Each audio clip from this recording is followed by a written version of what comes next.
अस्सलाम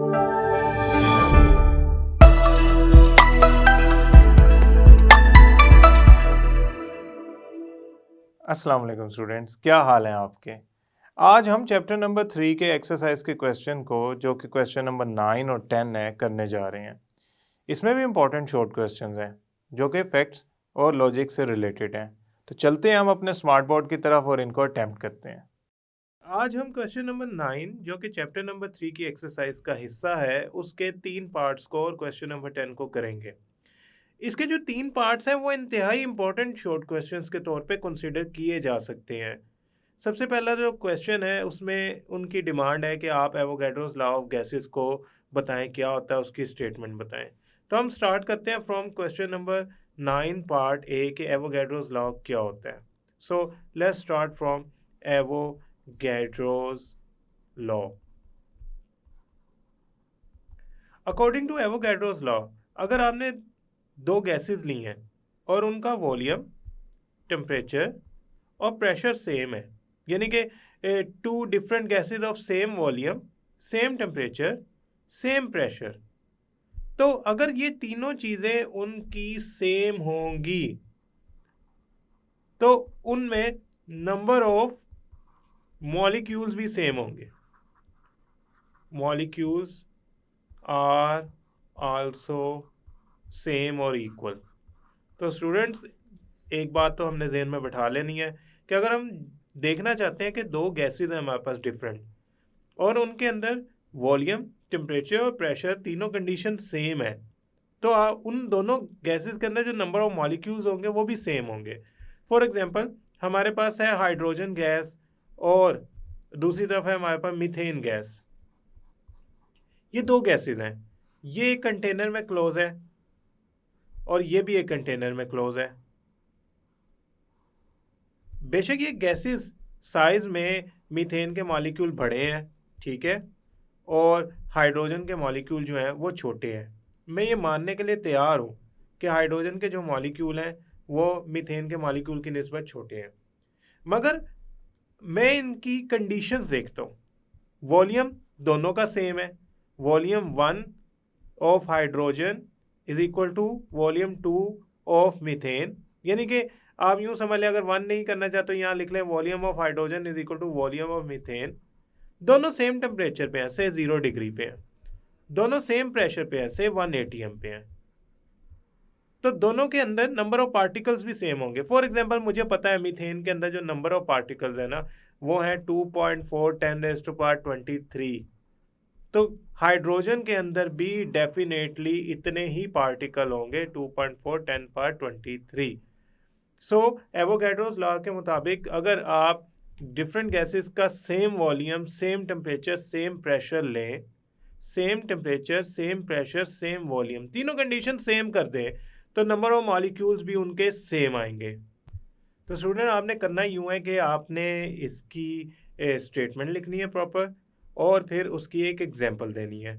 अब हम चलते हैं नेक्स्ट पार्ट की तरफ, बी पार्ट की तरफ। बी पार्ट हमारा ये है कि अगर मैं 1 मोल हाइड्रोजन गैस ले लूं और 1 मोल अमोनिया ले लूं, किस पे, 0 डिग्री सेंटीग्रेड या 273 केल्विन पे, दोनों सेम कंडीशंस पे ली हैं। प्रेशर भी दोनों का सेम है, अगर 1 atm पे हाइड्रोजन है तो 1 atm पे ही अमोनिया है।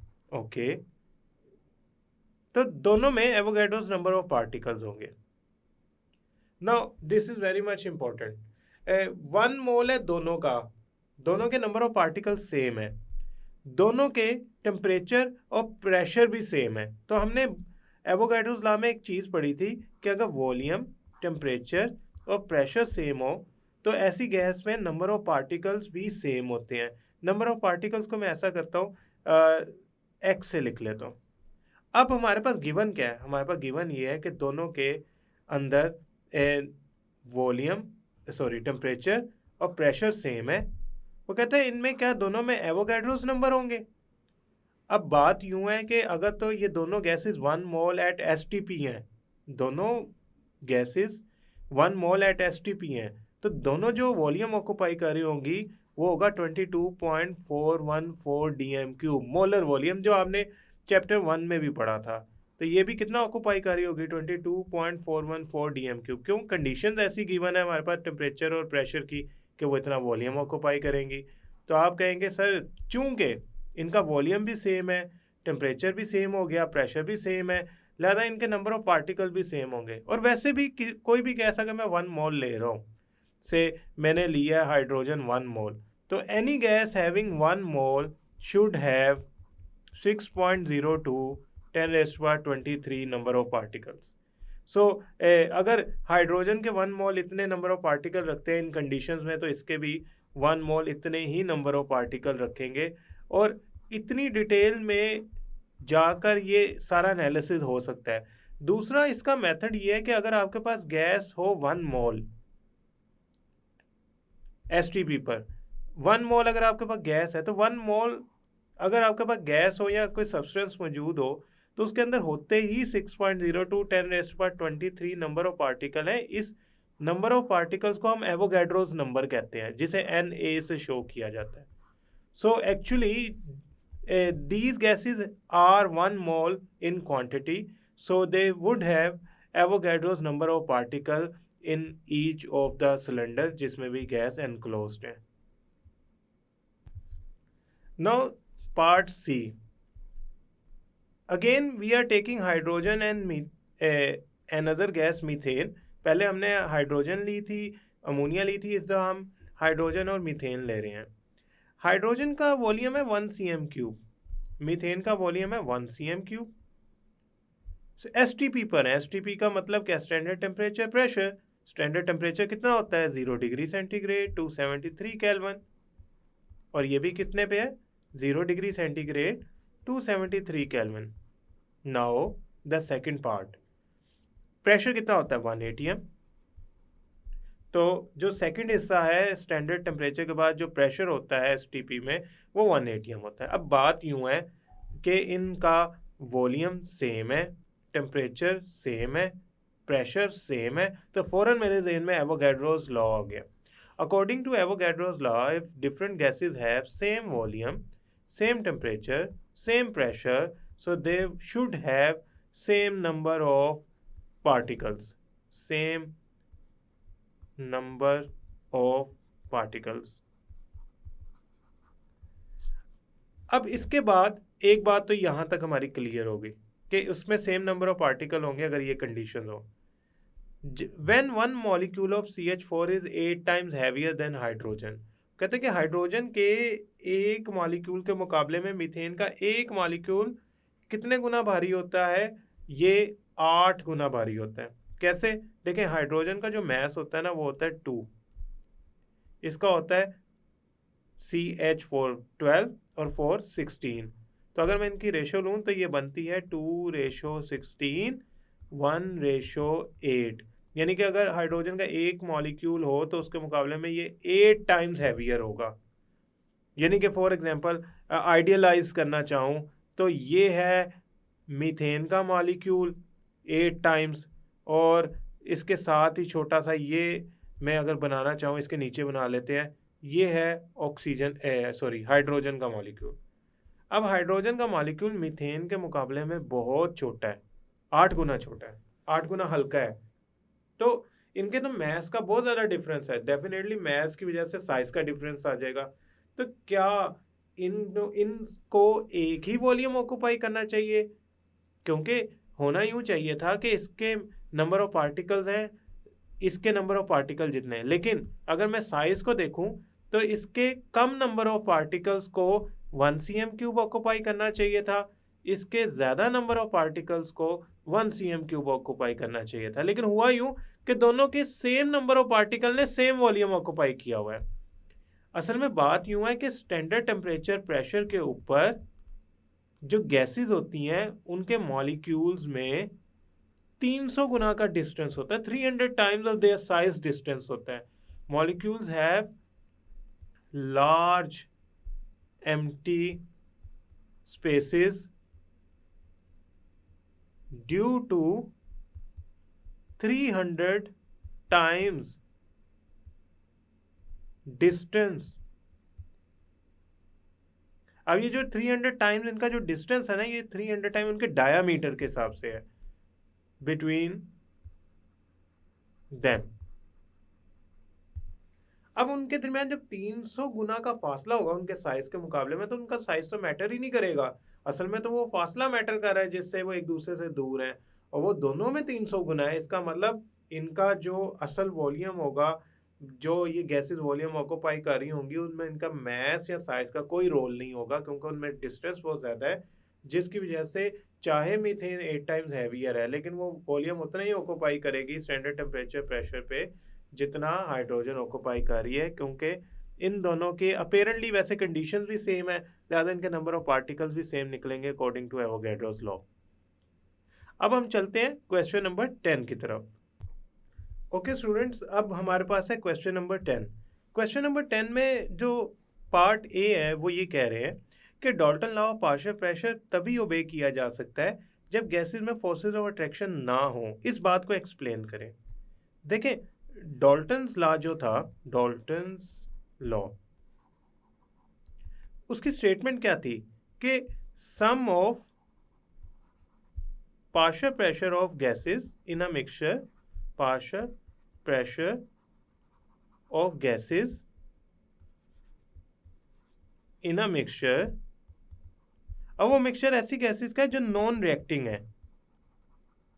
Sum of partial pressure of gases in a mixture is equal to total pressure for example, एक मिक्सचर है हमारे पास, ये एक कंटेनर है, इस कंटेनर के अंदर हमने दो गैसेस मिक्स की हैं, एक है हाइड्रोजन से, ये हाइड्रोजन के मॉलिक्यूल्स हैं, और now this one is actually oxygen. अब जो टोटल प्रेशर ये दोनों गैसेस मिलकर लगा रही हैं ना, वो इक्वल होगा PT, टोटल प्रेशर इक्वल होगा pressure, partial pressure applied by hydrogen, यानी कि वो प्रेशर जो इंडिविजुअली हाइड्रोजन लगा रही है, plus partial pressure of oxygen. तो ये जो दो गैसेस थी हमारे पास, ऑक्सीजन और हाइड्रोजन, ये इंडिपेंडेंटली जो प्रेशर्स लगा रही है उनको जमा कर लो तो टोटल प्रेशर आएगा। इसका मतलब इन्होंने जो इंडिपेंडेंट प्रेशर लगाना था वो इनके मिक्स होने के बाद उस प्रेशर पे कोई इफेक्ट नहीं आया, ना वो कम हुआ ना ज़्यादा हुआ। ये तभी पॉसिबल है ना जब उनके मिक्स होने के बाद भी उनमें फोर्स ऑफ अट्रैक्शन ना डेवलप हुई हो। अगर उनमें फोर्स ऑफ अट्रैक्शन डेवलप होती, फॉर एग्जांपल ऑक्सीजन हाइड्रोजन के मॉलिक्यूल्स को अट्रैक्ट करता, तो हाइड्रोजन के मॉलिक्यूल जिस हिसाब से फोर्स लगा रहे थे कंटेनर की सरफेस पे, या जिससे जो प्रेशर डेवलप होना था, अगर वो force of attraction oxygen develop कर लेता हाइड्रोजन से, तो कभी भी वो उतनी वैल्यू ना जनरेट कर पाता जितनी करनी चाहिए। मैं अज्यूम कर लेता हूँ हाइड्रोजन गैस के मॉलिक्यूल लगा रहे हैं 100 टॉर प्रेशर, और ऑक्सीजन के मॉलिक्यूल लगा रहे हैं 200 टॉर प्रेशर।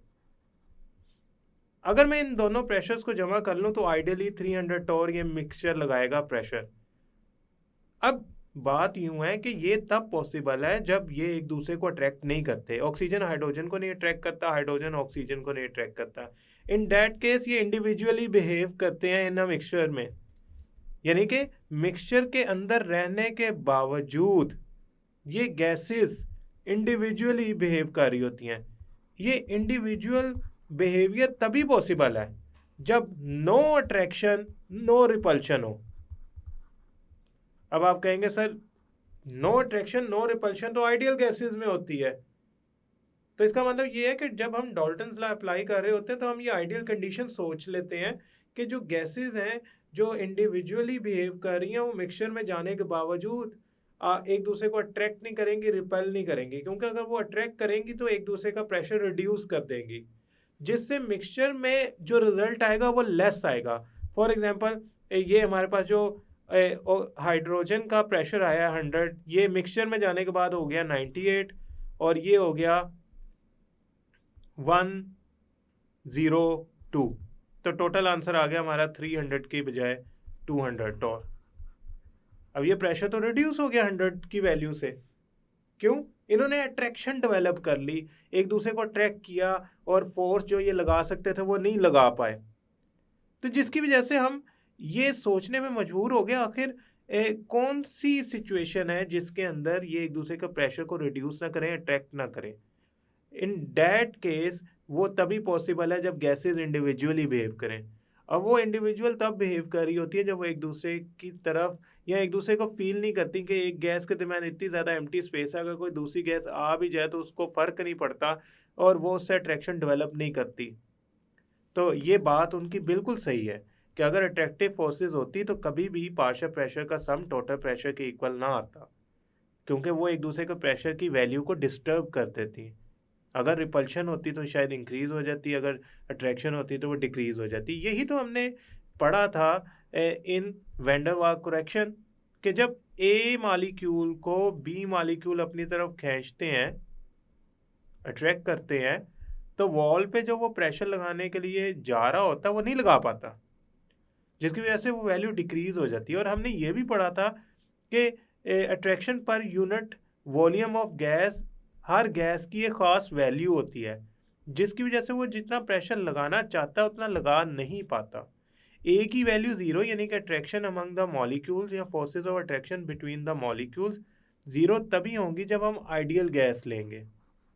सो ये सारा आइडियल सिनेरियो है कि sum of partial pressure of gases in a mixture total pressure के तब इक्वल आता है जब गैसेस इंडिविजुअल बिहेव करें और उनमें अट्रैक्शन ना हो, ताकि वो एक दूसरे के प्रेशर को डिस्टर्ब ना कर सकें। अब हम चलते हैं पार्ट बी की तरफ। ओके स्टूडेंट्स, ये एक इम्पॉर्टेंट डेरिवेशन है। वो एक्चुअली ये कहना चाह रहे हैं कि अगर आपको से partial pressure of any gas A पता है और टोटल प्रेशर पता है, तो आप एक ऐसी इक्वेशन ड्राइव करें जिसमें आप पार्शियल प्रेशर ऑफ गैस निकाल सकें अगर आपको इंडिविजुअल मोल्स पता हो, कंपोनेंट गैस के मोल पता हो और टोटल प्रेशर पता हो। यानी कि आई नीड टू नो कि मेरे पास मोल्स ऑफ गैस, से ए गैस है मेरे पास, उसके मोल्स पता है मुझे टोटल मोल्स पता है और मुझे टोटल प्रेशर पता है। मैं इन तीनों वैल्यूज़ को अगर जानता हूँ तो मुझे फाइंड करना है pressure A. This is we required in this question. तो हम ऐसा करते हैं, इस क्वेश्चन को सॉल्व करने की तरफ चलते हैं। सबसे पहले तो बात यह है कि हमारे पास एक जनरल गैस इक्वेशन है। उस जनरल गैस इक्वेशन के मुताबिक जो प्रेशर और वॉल्यूम का प्रोडक्ट है वो किसके इक्वल है वो देख लेते हैं। Pressure multiply by volume is equal to N R T. ये मैं पी ए रिमूव कर देता हूँ ताकि ये मिक्स ना हो जाए। अब स्टूडेंट्स, अगर मैं लेना चाहता हूँ मिक्सचर ऑफ गैसेस, तो उसमें जो प्रेशर ए गैस लगा रही होगी, जो ए गैस प्रेशर लगा रही होगी, वो होगा पी ए। चूँकि वो वॉल्यूम तो सेम है दोनों का, लिहाजा वो हो जाएगा वी। एन हो जाएगा moles of A, ideal gas constant तो आर ही रहता है, और टेम्परेचर चूँकि सेम कंटेनर में मिक्सचर ऑफ गैसेस है, लिहाजा उनका टेम्परेचर तो सारों के लिए सेम होगा। अब यही इक्वेशन मैं यूज़ करता हूँ to find out the total pressure. Okay, यही इक्वेशन यूज़ करते हैं। टोटल प्रेशर किसके इक्वल होगा? पी टी के। वॉल्यूम ऑफ वेसल ही होगा क्योंकि उसी में सारी गैसेस मिक्स हैं, तो टोटल वॉल्यूम भी सारी गैसेस का वही होगा। N T total moles, R तो आइडियल गैस कांस्टेंट है, वो तो नहीं चेंज होगा, और टेम्परेचर भी वही होगा। अब हमने क्या करना है, ये जो दो इक्वेशंस आई हैं, मैं ऐसा करता हूँ इनको लेबल कर लेता हूँ। ये पार्शियल प्रेशर की इक्वेशन है ए, और ये है बी इक्वेशन टोटल प्रेशर की। मैं इन दोनों को एक दूसरे पे डिवाइड कर देता हूँ। Divide equation A by equation B. Now what we have, P A over P A V N A R T. दूसरी तरफ क्या आ जाएगा, P T V N T R T. अब ये देखें, आर टी से कैंसिल हो गया, वी से कैंसिल हो गया, द इक्वेशन विल बिकम, मैं ऐसा करता हूँ इनको सिंगल कलर में कर लेता हूँ, आसानी हो जाएगी। P A over P T N A over N T. अब आप कहेंगे सर बात यूं है कि ये जो moles of component A gas है डिवाइडेड बाय टोटल मोल्स, ये तो मोल फ्रैक्शन है, इसे एक्स ए भी लिख सकते हैं। तो आप क्या करें, इसको एक्स ए भी लिख सकते हैं, इस वैल्यू को पूरी को। तो मैं ऐसा करता हूँ, इसको अभी N A over N T भी लिखता हूँ और एक्स ए की फॉर्म में दोनों में लिखूंगा। सो मैं ये इक्वेशन यूज़ करूँगा इन कमिंग डेरिवेशन। तो मैं इसको रीअरेंज करता हूँ, पी टी इधर चला गया, तो मेरे पास इक्वेशन क्या बन गई, ये इक्वेशन यहाँ से शुरू करते हैं दोबारा। P A is equal to N A over N T into P T. Now this is what we were required कि आप total pressure moles, total pressure moles of individual gas, this is total moles, इन तीनों component को जानते हुए किसी individual gas का partial pressure निकाल सकते हैं। जी बिल्कुल निकाल सकते हैं। अब मैंने अभी आपको बताया कि आप ये वाला फैक्टर है N A over N T, इसको एक्स ए भी लिख सकते हैं। तो आप इस इक्वेशन को यूं भी लिख सकते हैं, P A is equal to X A into P T. तो आपने स्टूडेंट जब एग्जाम में लिख के आना है तो ये दोनों इक्वेशन लिख के आनी है, ताकि आप आसानी से ये जज कर सकें कि टोटल प्रेशर और मोल्स की फ्रैक्शन अगर मैं मल्टीप्लाई कर दूं तो मेरे पास गिवन जो गैस है, कंपोनेंट है मिक्सचर का या कंपोनेंट गैस है, उसको मैं आसानी से उसका प्रेशर निकाल सकता हूँ। This can be done for gas B. आप सिर्फ पी ए एन ए की जगह पी बी एन बी लिख दें तो this will end at P B is equal to X B P T, जो हमने अपने लेक्चर के अंदर डिटेल में डेरिवेशन की थी। आज हमने इसकी डेरिवेशन की अकॉर्डिंग टू क्वेश्चन रिक्वायरमेंट। वहाँ हमने ऑलरेडी ये इक्वेशन ड्राइव की थी विद डिटेल्स के किस तरह हमारी P A X A P T और P B X B P T के इक्वल आती है। अब हम चलते हैं पार्ट सी की तरफ। स्टूडेंट्स पार्ट सी में वो पूछना चाह रहे हैं कि रेस्पिरेशन का जो प्रोसेस है वो Dalton law of partial pressure को ओबे करता है, इसको ज़रा एक्सप्लेन करें।